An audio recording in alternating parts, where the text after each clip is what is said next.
In this video, I will explain to find inverse of a matrix by Rowe's elementary transformation and how to check your answer. It is also very important from the examiner's point of view. The question can be asked directly or indirectly. Directly, just asked find the inverse of a given matrix by elementary transformation, and indirectly with determinants where you have to solve simultaneous linear equations. How to solve question based on elementary transformation to find the inverse of a matrix. See here, to find inverse by elementary transformation of a given matrix. हमें कोई given matrix का है, उसका elementary transformation करके inverse find करना है। तो उसके लिए मैं आपको ये जनरल स्टेप्स बताने जा रहा हूं, और अगर ये स्टेप्स आपके माइंड में हैं क्लियर, तो आप 6 मार्क्स का क्वेश्चन इजीली सॉल्व कर सकते हो। Now see the first step, check determinant of a matrix equal to 0 or not. If not 0 then find inverse, otherwise not. आपके पास जो गिवन मैट्रिक्स है जिसका आपको इनवर्स फाइंड करना है, तो उसका पहले सबसे फर्स्ट कंडीशन आप उसका डिटर्मिनेंट निकाल के देखोगे। अगर 0 के इक्वल आ जाती है तो आपको कोई जरूरत नहीं इनवर्स फाइंड आउट करने की, आप उससे रहने देना। अगर 0 की इक्वल नहीं आती, ओनली इन दैट केस आप इनवर्स फाइंड आउट करोगे। तो first you have to check whether the determinant of a given matrix equal to 0 और not. If not equal to 0 then you will find inverse. Second, अब आपके पास elementary transformation आपको मैंने total 6 types के बताए थे, प्रीवियस वीडियो में आपको बता चुका हूं, जिसमें 3 रोज के थे और 3 कॉलम के थे। तो फॉर रो ट्रांसफॉर्मेशन, अगर क्वेश्चन में मेंशन है रो ट्रांसफॉर्मेशन तो आपको रो ट्रांसफॉर्मेशन लगाना होगा, कॉलम नहीं लगा सकते। अगर क्वेश्चन में कुछ भी मेंशन नहीं है, just find the inverse by elementary transformation है, तो आप रो भी लगा सकते हो और कॉलम भी। बट जनरली रो ट्रांसफॉर्मेशन से ही क्वेश्चन पूछे जाते हैं। मैं ये नहीं कह रहा कॉलम से नहीं पूछे जा सकते, कॉलम से भी पूछे जा सकते हैं, मैं दोनों बताऊंगा आपको। तो फॉर रो ट्रांसफॉर्मेशन आपके पास 3 कंडीशन है, R I interchange to R J. Second condition थी R I interchange to K R I where K is not equal to 0 where K is scalar. Third आपके पास R I change to R I plus minus K R J. इसमें आपके पास क्या था, multiplication भी था और एडिशन भी था। इसमें स्केलर का मल्टीप्लिकेशन था और इसमें इंटरचेंज आपके पास थी corresponding row R1 to R2, जो मैंने आपको बताया था। ये तीनों कंडीशन मैंने आपको एक्सप्लेन करी हुई है। ये तो आपके पास रो ट्रांसफॉर्मेशन के लिए ये 3 कंडीशंस हैं। Now third, for column transformation उसके लिए भी आपके 3 स्पेसिफिकेशन है, सी आई इंटरचेंज टू सी जे। दूसरे आपके पास है सी I change to K C I there K scalar multiplication and K not equal to 0। Third is C I change to C I plus K C J where C I is the row and plus this multiplied with K scalar to C J where C J is the another row, से R2 R3 whatever, and this is the condition for column transformation. और एक बात आपको ध्यान रखनी है, column transformation में केवल आपको कॉलम का ट्रांसफॉर्मेशन ये 3 स्पेसिफिकेशन यूज करने हैं, इसमें रो का यूज नहीं कर सकते। जब आप रोज का ट्रांसफॉर्मेशन यूज कर रहे हो तो उसमें कॉलम ट्रांसफॉर्मेशन यूज नहीं कर सकते। तो ये आपके पास थर्ड कंडीशन थी। फोर्थ, आपको जिस मैट्रिक्स का इनवर्स फाइंड करना है, लेट अस मैट्रिक्स ए मैंने एज्यूम की, इसका आपको इनवर्स फाइंड करना है। अगर आप रो ट्रांसफॉर्मेशन यूज करके करते हो then you will start with A is equal to I A where I is unit matrix,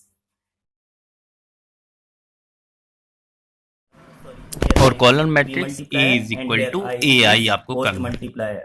तो ये कंडीशंस आपको माइंड में रखनी है, ध्यान रखना है। रो के लिए फिर से रिपीट कर रहा हूँ, A is equal to I A, column transformation के लिए A is equal to A I. Now see, हम इनवर्स कैसे फाइंड आउट करना शुरू करेंगे। तो हमारे लिए जो इनवर्स की कंडीशन है, रो के लिए A is equal to I ए और कॉलम के लिए A is equal to A आई। इससे पॉइंट से आप स्टार्ट करना शुरू करोगे जब आप एलिमेंट्री ट्रांसफॉर्मेशन यूज करोगे। इन दैट केस ऑलरेडी एक्सप्लेन मैंने पहले किया है। तो हमें करना क्या है, हमें जो ओवरऑल करना है इनवर्स फाइंड आउट करने के लिए, इस ए मैट्रिक्स को हमें चेंज करना है यूनिट मैट्रिक्स में, और इस यूनिट मैट्रिक्स को चेंज कर देना है से एनी अदर मैट्रिक्स बी में, और ये ए को एज इट इज रहने देना है।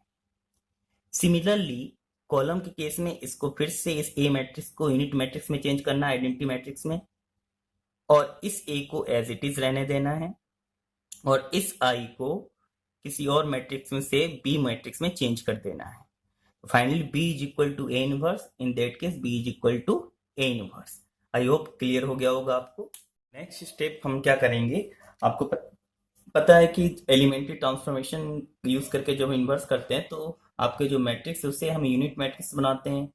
तो ये जो गिवन मैट्रिक्स है उसको यूनिट मैट्रिक्स बनाने के लिए 1 0 0 1 बनाने के लिए हम एक पैटर्न फॉलो करते हैं। पैटर्न मीन्स पाथ, कि किस एलिमेंट को पहले 1 फिर से 0 फिर से 0 1 बनाए। इसके लिए हम एक पाथ फॉलो करते हैं। पाथ फॉलो करने से हमारा जो कॉम्प्लेक्सिटी है क्वेश्चन की वो रिड्यूस हो जाती है और गलत होने के चांसेस कम हो जाते हैं। हम क्या करेंगे, हम कुछ इस पाथ को फॉलो करेंगे। फर्स्ट इसे 1 करेंगे इस एलिमेंट को, सेकंड में इसे 0 करेंगे, थर्ड में इस वाले एलिमेंट्स को 1 करेंगे, फोर्थ में इसे 0 करेंगे। Means you have to follow this path. Here I've shown it by using cross sign. First, second, third and fourth. First, second, third and fourth means हम फर्स्ट इस वाले एलिमेंट को 1 बनाएंगे, फिर इस वाले एलिमेंट को 0 बनाएंगे, आफ्टर दैट इस वाले एलिमेंट को 1 बनाएंगे, एंड आफ्टर दैट इस वाले एलिमेंट को 0 बनाएंगे in case of 2x2 matrix. अब हमारे पास जब 3x3 मैट्रिक्स होगी, जो मैंने यहाँ पे लिख के दिखाई हुई है, यहाँ पे इसके एलिमेंट्स, और इस केस में हम क्या करेंगे, थोड़ा सा बस इसमें मॉडिफिकेशन है पाथ फॉलो करने का। तो हमें क्या करना होता है, इसके लिए जो इसके एलिमेंट्स हैं इसे हम यूनिट मैट्रिक्स में चेंज करना है 1 0 0 0 1 0 0 0 1 में। इस एलिमेंट्स को हमें 1 बनाना है। तो हमें जो पाथ फॉलो करना है 1 0 0 के लिए, तो स्टार्टिंग फ्रॉम हेयर इसको 1 इस बार बनाया, फिर इस वाले एलिमेंट को 0, इस वाले एलिमेंट्स को 0। तो आप देखो starting from up to move down, इसे पहले first second and third. After that हमें इसमें थोड़ा सा ट्विस्ट करके इस एलिमेंट पे पहुंच जाना चाहे A22 को पहले 1 बना देना है। इस बात का ध्यान रखना, पाथ यहाँ से मूव करके A22 पे पहुंच जाना है, इसे 1 बनाना है A22 को। आफ्टर दैट फिर से डाउन आना है और A32 को 0 के लिए बनाना है, ये A32। फिर इसको मूव करते हुए हमें पहुंचना है किसके पास, A33 के पास, जिसे हमें 1 बनाना है। फिर A23 के पास, जिसे हमें 0 बनाना है। फिर A13 के पास, जिसे हमें 0 बनाना है। एंड फाइनली A12 के पास पहुंच जाना है, जिसे हमें 0 बनाना है। ये आइडेंटिटी मैट्रिक्स आपके पास मिल जाएगी जो आपको इस मैट्रिक्स से बनाई है आपने। तो इस पाथ को फॉलो करते हुए आना है। तो ये अगर पाथ आप माइंड में सेट कर लेते हो 3x3 का, 2x2 का, तो इनवर्स के क्वेश्चन बहुत ही आसान हो जाएंगे। और जो मैंने आपको प्रीवियस रूल बताए, बस इतने माइंड में रखकर आप 6 मार्क्स का आपको 2x2 ऑर्डर की मैट्रिक्स दी है और आपको एलिमेंट्री ट्रांसफॉर्मेशन करके उसका इनवर्स निकालना है। तो मैं जो आगे मैंने एक्सप्लेन मेथड किए हैं यहाँ पे मैं उसको इम्प्लीमेंट करूंगा और स्टेप वाइज इम्प्लीमेंट करूंगा। आप ध्यान से देखना, बहुत ही सीक्वेंस में बताऊंगा आपको। एक बार आपके माइंड में क्लियर हो जाएगा, आप किसी भी क्वेश्चंस को इनवर्स जिसमें फाइंड आउट करना है उसको आप बहुत इजीली सॉल्व कर लोगे। तो पहले मैं 2x2 की मैट्रिसेस के क्वेश्चंस बताऊंगा, आफ्टर दैट 3x3 का इनवर्स कैसे फाइंड आउट करना है। सी, यहाँ पर हमारे पास एक मैट्रिक्स दे रखी है 2x2 की स्क्वायर मैट्रिक्स, जिसके एलिमेंट्स हैं 2 -6 1 एंड -2 इज गिवन। तो हमें फर्स्ट स्टेप में क्या करना है, इनवर्स फाइंड आउट करने से पहले आपको बिल्कुल ये देख लेना है उस पर्टिकुलर मैट्रिक्स का डिटर्मिनेंट इक्वल टू 0 है या नहीं है। नॉट इक्वल टू 0 है तभी आपको फाइंड करोगे। तो हमने स्टेप फर्स्ट में लिया, इस मैट्रिक्स का डिटर्मिनेंट निकाला। डिटर्मिनेंट निकालने के लिए आपको ऐसा मैंने प्रोसेस करके भी दिखाया है। 2 ये वाला एलिमेंट इसमें आप मल्टीप्लाई करो, दैट इज -2, और आफ्टर दैट बीच में आपको माइनस साइन लेना है और उसके बाद इन दोनों एलिमेंट्स का मल्टीप्लाई करो, -6 × 1। आफ्टर दैट आप सिंपल इसे सॉल्व कर लोगे। तो इसका जो डिटरमिनेंट की वैल्यू आई थी that is equal to 2 and 2 is not equal to 0। It means we will find inverse. इसके बाद ही आप प्रोसेस स्टार्ट करोगे। अगर ये इक्वल टू 0 आ जाएगी, इनवर्स नहीं निकाल सकते। सेकेंड स्टेप आपके लिए रोज ट्रांसफॉर्मेशन करके बोला है, तो रोज ट्रांसफॉर्मेशन के इनवर्स निकालने के लिए स्टार्टिंग होती है A is equal to IA से। जबकि कॉलम के लिए क्या होती है, ए आई होती है। आपको इस स्टेप्स का ध्यान रखना है। नाउ रोज ट्रांसफॉर्मेशन आप 3 टाइप्स के आपके कर सकते हैं। जैसे इंटरचेंज कर सकते हो एक रो से दूसरे रो को, R1 इंटरचेंज टू R2, और Ri change to multiplied by scalar with any row that is Rj, or here you can change Ri into any another values that is Ri plus minus k of Rj. Now अब इन्हीं तीनों का यहाँ पे हम one by one किसी का भी ऑपरेशन यूज में ले सकते हैं, लेकिन जब रोज यूज में करनी है तो रोज ले सकते हैं। यहाँ कॉलम के कोई भी ऑपरेशन आपको नहीं लगाने हैं, इस बात का आपको ध्यान रखना। अब हमने मैट्रिक्स ली, A matrix as it is. Here identity matrix लेनी है, यूनिट मैट्रिक्स। और ये भी ध्यान रखना है जो ए ऑर्डर का मैट्रिक्स होगा, ए ऑर्डर का मैट्रिक्स का ऑर्डर क्या है, 2/2, वही यूनिट मैट्रिक्स का ऑर्डर होना चाहिए। अगर ये 2/2 है तो ये भी 2/2 थी। और ए एज ए हम 100 पीस की तरह यहाँ पे इसको यहाँ पे रखेंगे, इसका अभी कोई यूज नहीं करना। नाउ अब हमने इसमें फर्स्ट एलिमेंट्री ऑपरेशन जो हमने लगाया R1 that is change to R1 minus R2। तो यहाँ पे क्या लिखा है, R1 change to R1 minus R2। तो हमें R1 चेंज करना है, तो R2 से कोई मतलब नहीं है, ना ही इस साइड के R2 के, ना ही इस साइड के R2 के। और जो ऑपरेशन आप LHS साइड में लगाओगे वही ऑपरेशन आपको RHS साइड में लगाना है। तो देखते हैं R1 माइनस R2। तो R1 माइनस R2 ये कौन सा ऑपरेशन हम लोग ले रहे हैं, ये वाला ऑपरेशन थर्ड जो हमने इसको लिया। देखिए यहाँ पे R1 Ri की जगह R1 कर दिया, k की वैल्यू हमने यहाँ पे 1 ले ली है, और दैट इज माइनस हमने साइन चूज कर लिया, दैट इज -1, और ये Rj। तो Rj क्या है, second row R2। R1 minus R2, तो R1 की यहाँ पे जो हमने जो वैल्यू ली दैट इज 2, और उसके करस्पॉन्डिंग उसके डाउन साइड की जो करस्पॉन्डिंग वैल्यू R2 की वो हमें चूज करनी है। ऐसा नहीं आप ये चूज करो, जस्ट उस एलिमेंट के डाउन साइड। तो ये क्या है, R2 की वैल्यू 1 है, तो 2 माइनस 1 1 आ गया, ये हमें एक वैल्यू मिली। आफ्टर दैट आपके पास R1 का सेकेंड एलिमेंट क्या है, -6, तो हमने -6 लिखा, R1 -6, और -2 तो यहाँ बीच में पहले से है जो हमने एज्यूम कर रखा है, और R2 उसके डाउन साइड एलिमेंट में क्या है, -2, ये -2। Now minus minus +2 and -6 +2 that is equal to -4। तो हमने यहाँ पर वैल्यूज निकाली 1 और -4। सिमिलरली सेम ऑपरेशन ये वाला R1 change to R1 minus R2 हम अप्लाई करेंगे राइट हैंड साइड में। देन सी R1 having value 1 minus R2 के नीचे आप देखो इसकी वैल्यू क्या है, 0, तो 1 माइनस 0 आपके पास 1 आ गया।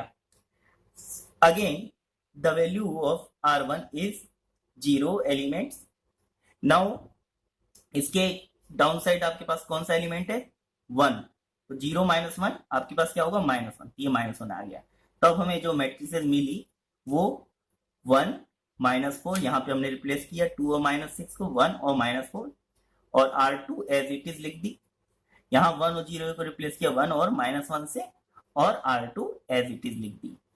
और हमें एक पैटर्न और फॉलो करना है जो आपको मैंने पहले ही बताया। फर्स्ट मैं इसे 1 बनाऊंगा, इसे 0 बनाऊंगा, फिर इसे 1 बनाऊंगा, फिर इसे 0 बनाऊंगा। मींस 2/2 मैट्रिक्स के लिए हम क्या करेंगे, इस पाथ को फॉलो करेंगे, 1 0 1 और 0। एट रैंडम नहीं, एट रैंडम में क्या प्रॉब्लम होगी आप खुद समझ नहीं पाओगे कि पहले किसे 1 बनाए, पहले किसे 0 बनाए, और बार बार कंफ्यूजन क्रिएट होता रहेगा और एलिमेंट्स चेंज होते रहेंगे। मींस आपने किसी को 1 बनाया, वापस से आप देखोगे वो 2 या 4 या 3 कुछ वैल्यू आ जाएगी। तो रैंडम पाथ से घूमने से अच्छा better you have to choose this path and is very comfortable for you. हमें मिल गया था 1 -4 0 1, और आपके राइट हैंड साइड में क्या हो गया था, 1 -1 -12 1। और अब मुझे इस 4 को 0 बना दूंगा तो मेरा काम हो जाएगा, ये यूनिट मैट्रिक्स बन जाएगी 1 0 1 0। तो आपने क्या देखा पैटर्न, हम लोग क्या फॉलो कर रहे हैं, 1 0 1 और 0। अब इसे मैं 0 बनाऊंगा। तो इसे 0 बनाने के लिए मैंने जो कॉन्फ़िगरेशन यूज किया है R1 that is change to R1 plus 4 multiplied to R2। और इस बात का हमें ध्यान रखना है, हमें ऐसे कॉन्फ़िगरेशन यूज करने हैं कि ये जो एलिमेंट्स 1 0 1 बना रहे ये डिस्टर्ब ना हो, मीन्स ये किसी और न्यूमेरिक डिजिट में चेंज ना हो। अगर ये किसी और न्यूमेरिक डिजिट में चेंज हो गए तो हमारा टारगेट सक्सेसफुल नहीं होगा। तो अब हम लोग ने इसका जो सेटिंग करी उसको देखते हैं। 1 R1 की वैल्यू हमने आप इसको चेंज करें तो R1 की वैल्यू यहाँ पे क्या है 1 plus 4 of R2 plus 4 of R2 तो प्लस 4 और इसके डाउन साइड का एलिमेंट क्या है 0, 4 इंटू 0 0, अगेन ये 1 आया तो देखा ये डिस्टर्ब नहीं हुआ, 1 रिमेन एज इट इज रहा। अब हमने चूज किया रो 1 का सेकेंड एलिमेंट दैट इज -4। ये -4 हमने यूज किया है तो -4 हमारे पास लिया हमने R1 का -4, ये +4 ऑफ R2 +4 ऑफ R2 तो 4 एज इट इज और R2 की वैल्यू क्या है इसके डाउन साइड 1 तो 4 इंटू 1 +4 और -4 दैट इज 0 तो ये हमारे पास 0 आ चुका। सेम ऑपरेशन अप्लाई करेंगे राइट हैंड साइड में तो R1 यहाँ पे वैल्यू क्या है 1 प्लस 4 ऑफ R2 तो R2 की वैल्यू क्या है -12 तो 4 इंटू -12 तो 4 2 से कैंसिल होगा that is 2 2 into minus that is -2 और +1 -1। नाउ सेकेंड -1 यहाँ पे R1 की वैल्यू क्या है इसकी -1, इसके डाउन आपके एलिमेंट कौन सा है 1 तो 4 इंटू 1 +4 -1 3 तो हमारे पास आपके पास वैल्यू मिल के आ गई 3। अब हमारे पास R2 एज इट इज रहेगा। अब हमारे पास जो मैट्रिक्स मिली 1 0 0 1 और यहाँ पर -1 वैल्यू दी और यहाँ पे 3 क्योंकि हमने रो 1 को चेंज किया था और रो 2 दोनों में एज इट इज 0 1 0 1 -12 1 और 1 रही। अब ये जो हमारे पास जो मैट्रिक्स आएगी ये मैट्रिक्स से B matrix whatever that is B of A inverse that is this matrix is A inverse -1 3 -12 और 1 यही आपका रिक्वायर्ड आंसर है। आई होप आपको क्लियर हो गया होगा बहुत अच्छी तरह। मैंने बहुत ही स्लो मेथड में आपको स्लो प्रोसेस में बताया है। नाउ टू चेक, अब आपको आंसर चेक करना ये आंसर सही है या गलत है उसको ही मैं बता देता हूँ। हमारे पास जो ए मैट्रिक्स गिवन मैट्रिक्स थी उसके एलिमेंट क्या थे 2 -6 1 और -2। शॉर्टकट मेथड आपको बता दे रहा हूँ एक तरह से आपको इनवर्स का। तो इसमें मैंने 2 कॉमन निकाल लिया, अगर इसमें 2 कॉमन निकाल सकते हैं बिल्कुल एज ए स्केलर मल्टीप्लिकेशन।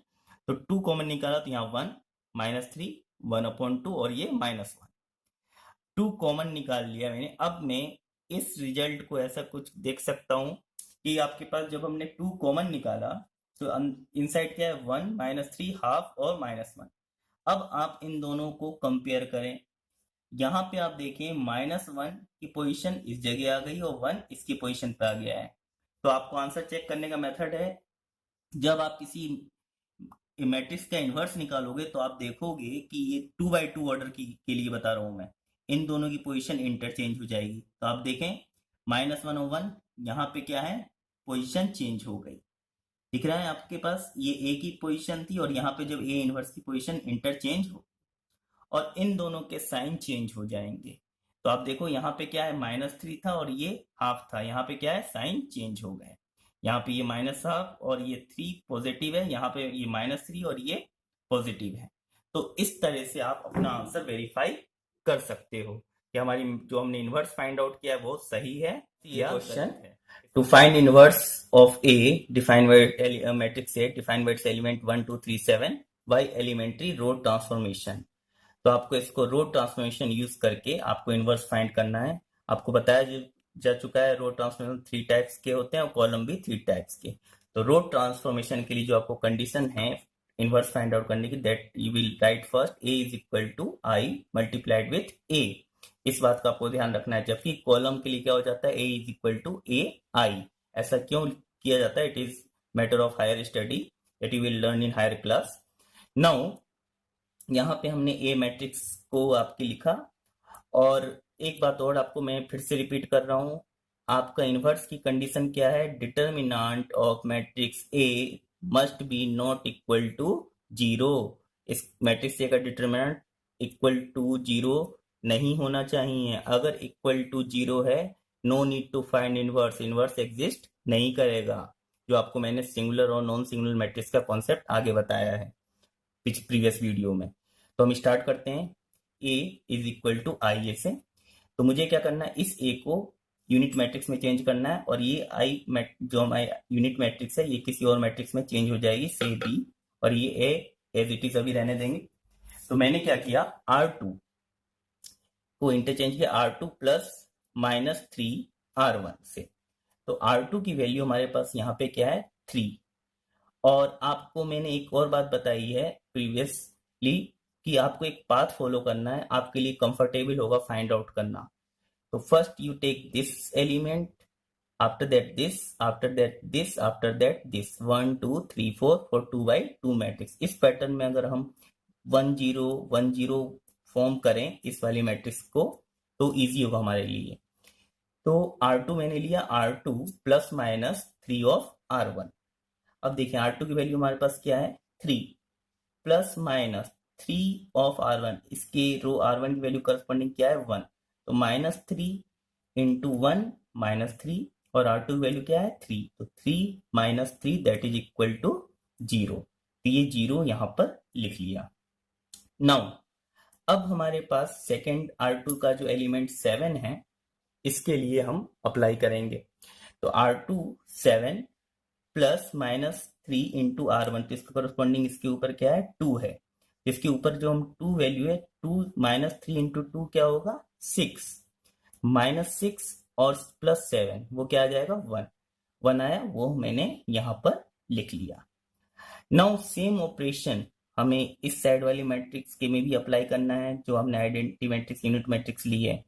तो यहाँ पर हमारे पास R2 की वैल्यू इस एलिमेंट्स की हमारे पास क्या है, फर्स्ट एलिमेंट की 0 प्लस माइनस 3, और इस करस्पॉन्डिंग इसके ऊपर का क्या है, एलिमेंट 1। तो माइनस 3 इंटू 1 माइनस 3, और माइनस 3 प्लस 0 माइनस 3, ये हमने लिख दिया। Now for this R2 is equal to 1, यहाँ पे हमने R2 1 लिखा, प्लस माइनस 3, और इसके ऊपर का जो एलिमेंट करस्पॉन्डिंग क्या है, 0। तो माइनस 3 इंटू 0 0, और R2 की वैल्यू क्या थी, 1। तो हमने यहाँ 1 लिख दिया, A एज इट इज। तो ये हमारे पास क्या मिल गया, 1 0 1। यूनिट मैट्रिक्स होने के लिए इसे भी क्या करना है, 0 करना है। ठीक है, तो अब 0 करना है, तो 0 करने के लिए हमें फिर से कोई ऑपरेशन लगाना होगा, लेकिन इस बात ध्यान में रखना है इसका कि ऑपरेशन रो ऑपरेशन ही हो, कॉलम ऑपरेशन नहीं अप्लाई कर सकते रो के बीच में।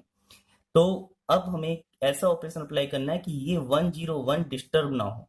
अगर आपने कोई एट रैंडम अप्लाई कर दिया तो ये वैल्यू 1 0 1 फिर से कोई न्यूमेरिक डिजिट में चेंज हो जाएगी अदर देन 1 और 0, जो हमें यहाँ सीक्वेंस बनाना है। तो सी अब इसको हमें ऑपरेशन से फिर से 0 बनाना है। तो मैंने लिया R1 that is interchange to R1 plus minus 2 multiplied with R2। तो here see R1 that is 1 plus minus 2 और R2, तो इसके डाउन साइड एलिमेंट क्या है, R2 की वैल्यू 0। तो यहाँ पे आपने 0 रखी, माइनस 2 इंटू 0 0, और R1 की वैल्यू क्या है, 1। तो आप देखें R1 एज इट इज 1 रह गया, चेंज नहीं हुआ। अब इसे हमने चूज किया R1 का element 2 plus minus 2 and R2 here down side element is 1। तो माइनस 2 इंटू 1 माइनस 2, और R1 की वैल्यू क्या है, 2। तो 2 माइनस 2 दैट इज 0, और ये 0 आपके पास आ गया। तो आप देखें ये वाली साइड आपकी यूनिट मैट्रिक्स बन चुकी है, 1 0 0 1। नाउ सेम ऑपरेशन हम इस साइड भी अप्लाई करेंगे, R1 प्लस माइनस 2 R2। तो हमने इसमें अप्लाई किया R1 के लिए, तो अप्लाई करेंगे R1 की वैल्यू हमारे पास क्या है, 1 plus minus 2 and multiplied with R2 that is minus 3। तो minus minus plus 3 into 2 6, and 6 plus 1 that is 7। तो हमने यहाँ इसको 7 लिख दिया। सिमिलरली आपके पास इसके लिए अप्लाई करेंगे, तो R1 की वैल्यू यहाँ पे क्या है, 0 0 माइनस 2 और R2 क्या है यहाँ पर, 1 है। तो ये इक्वल टू हमारे पास क्या हो जाएगा, minus 2 multiplied with 1 that is minus 2। तो हमने यहाँ माइनस 2 लिख दिया, और A को एज इट इज रहने देंगे। नाउ अब हमारे पास इसको ये देखें आप यूनिट मैट्रिक्स में चेंज हो गया, और ये वाली मैट्रिक्स से and any other matrix B, इसको हमने चेंज कर लिया और ये बी हमारा क्या हो जाएगा, इसको हम ए इनवर्स हमारे कहेंगे, यही हमारा ए इनवर्स रिजल्ट है, दैट इज 7 -2 -3 एंड 1। तो ये आपका मेथड था रो ट्रांसफॉर्मेशन यूज करके इनवर्स फाइंड आउट करने का। और फिर से आपको कह रहा हूं, इनवर्स फाइंड करने के लिए आपको आइदर रो ट्रांसफॉर्मेशन अप्लाई करना है और कॉलम करना है, लेकिन ऐसा ना हो कि एक ही ट्रांसफॉर्मेशन में आप रो भी कर रहे हो और कॉलम भी कर रहे हो, ये नहीं। रो ट्रांसफॉर्मेशन के 3 आपके स्पेसिफिकेशन है, तीनों में से आप कोई भी अप्लाई कर दो। कॉलम ट्रांसफॉर्मेशन में भी 3 है, जो मैंने आपको आगे एक्सप्लेन कर रखा है ऑलरेडी पूरा प्रोसेस।